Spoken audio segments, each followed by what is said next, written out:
ছেলেগুলোকে চটালে আমরা মা বউয়েরা এপাড়ায় টিকতে পারবো? কেন পারবেন না? প্রথম দিনই আপনাদের উচিত ছিল ওই অসভ্যগুলোর বিরুদ্ধে রুখে দাঁড়ানো। আমরা তো এতগুলো মেয়ে রয়েছি, আমরা পারতাম না প্রতিবাদ করতে? সরো সরো সরো, এত জ্ঞান দিচ্ছ। আজকে যদি মেয়েটাকে তুলে নিয়ে গিয়ে ওর সাথে বড় কিছু হয়ে যেত তাহলে কি হতো? ওর মায়ের কোলটা শূন্য হয়ে গেলে কি হতো? উত্তর আছে তোমার কাছে? কোনো উত্তর আছে? দাও উত্তর। এই ইটটা তো ওই অসভ্য ছেলেগুলোকে আটকানোর জন্য তোলা উচিত, ওদের উপর ঝাঁপিয়ে পড়া উচিত।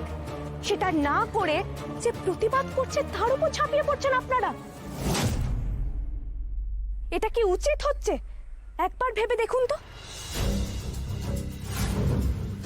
আমার জন্য নয়, এই যে আপনারা অন্যায় দেখেও মুখ বুজে সহ্য করে থাকেন, এই জন্য অন্যায়কারী আরো পেয়ে বসে। তুমি তো বলেই খালাস, থাকতে হবে তো আমাদের। রোজ রোজ তুমি এসে বাঁচাবে? ইচ্ছে তো করে ছেলেগুলোর হাত কেটে দিই, কিন্তু আমরা কি পারবো? ওদের কাছে ছুরি থাকে, কত অস্ত্র থাকে। আমাদের রান্নাঘরে কি অস্ত্র কিছু কম থাকে মাসিমা?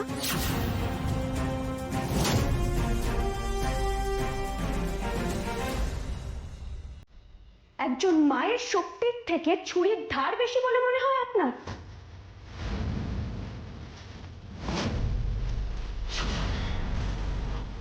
কখনো না, কোনোদিনও না। কজন ছেলে আছে ওখানে? 4 জনের মতন। আর গোটা পাড়ায় অন্তত 100 জন মহিলা আছে। তাহলে 100 জন মিলে ওই 4 জনের বিরুদ্ধে আমরা লড়াই করতে পারছি না কেন? কিসের এত ভয়? আপনি তো মা মাসিমা, আপনার তো সবার আগে উচিত আপনার মেয়ের হয়ে লড়াই করা। আগে 24 ঘন্টা মেয়েকে আগলে রাখতেন তো মাসিমা, এখন আর না। মেয়েকে ঘরে লুকিয়ে না রেখে হাতে কাটারি ধরতে শেখান, প্রতিবাদ করতে শেখান।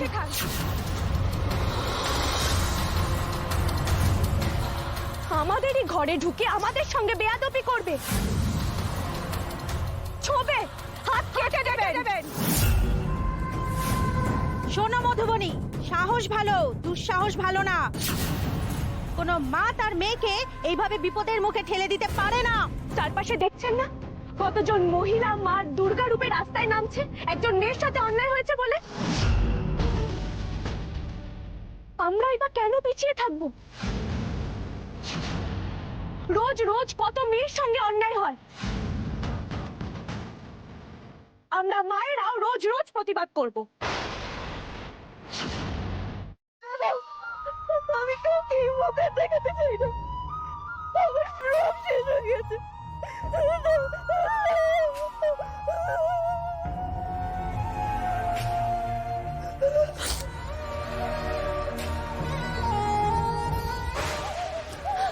রিয়া, রিয়া, রিয়া, তুমি আমার বোনের মতো। একটা কথা আজ থেকে মনের মধ্যে ঢুকিয়ে নাও,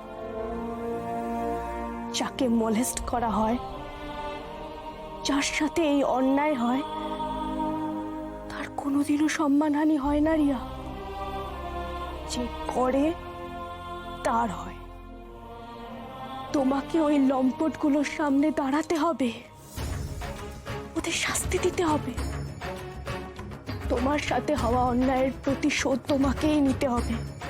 আর আমরা সবাই তোমার পাশে আছি রিয়া, সবাই আছি।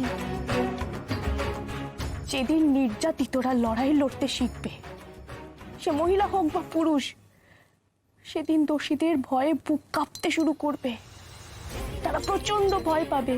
আর আজ থেকে ওদের ভয় পাওয়া শুরু, প্রতিবাদ শুরু, প্রতিরোধ শুরু। রাজি হয়ে যা মা, রাজি হয়ে যা। মধুবনী ঠিকই বলেছে, তোর প্রতিবাদ তোকেই করতে হবে।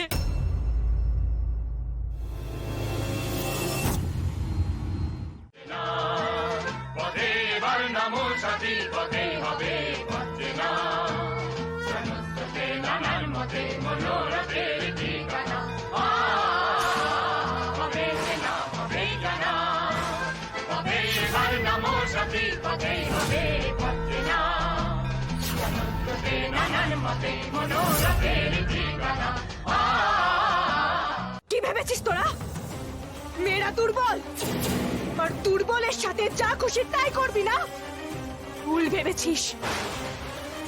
আজ আমরা দেখাবো দুর্বল কারা আর সবল কারা।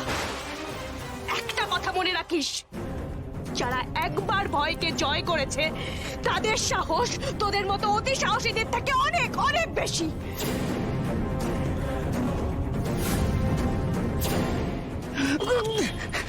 এতদিন তোরা সব ঠিক করেছিস, কিন্তু আর না। এবার যে অন্যায় করবে, যে অত্যাচার করবে, যে হেনস্থা করবে, শাস্তি তার হবে। সে ভয় পাবে, কুমড়ে মরতে হলে সে মরবে। আর কোন রিয়া তোদের এই অসভ্যতাকে ভয় পেয়ে ঘরে লুকিয়ে থাকবে না। আর কোন রিয়া তোদের এই জঘন্য কৃতকর্মের জন্য নিজেকে দোষ দেবে না। এবার রিয়ার মতো সব ভিকটিমরা এক হবে, সবাই হুঙ্কার দেবে, আর তোরা ভয় পাবে। আমরা শুধুই শান্তি চেয়েছিলাম, মায়া মমতায় সবাইকে ভরিয়ে রাখতে চেয়েছিলাম, কিন্তু তোরা আমাদের এই কোমলতাকে দুর্বলতা ভেবে ভুল করে ফেলেছিস। এবার তোরা দেখবি আমরা ঠিক কতটা বিধ্বংসী হতে পারি। যে নারী তোদের সৃষ্টি করে আর সেই নারী তোদের ধ্বংস করবে। এই রণক্ষেত্রে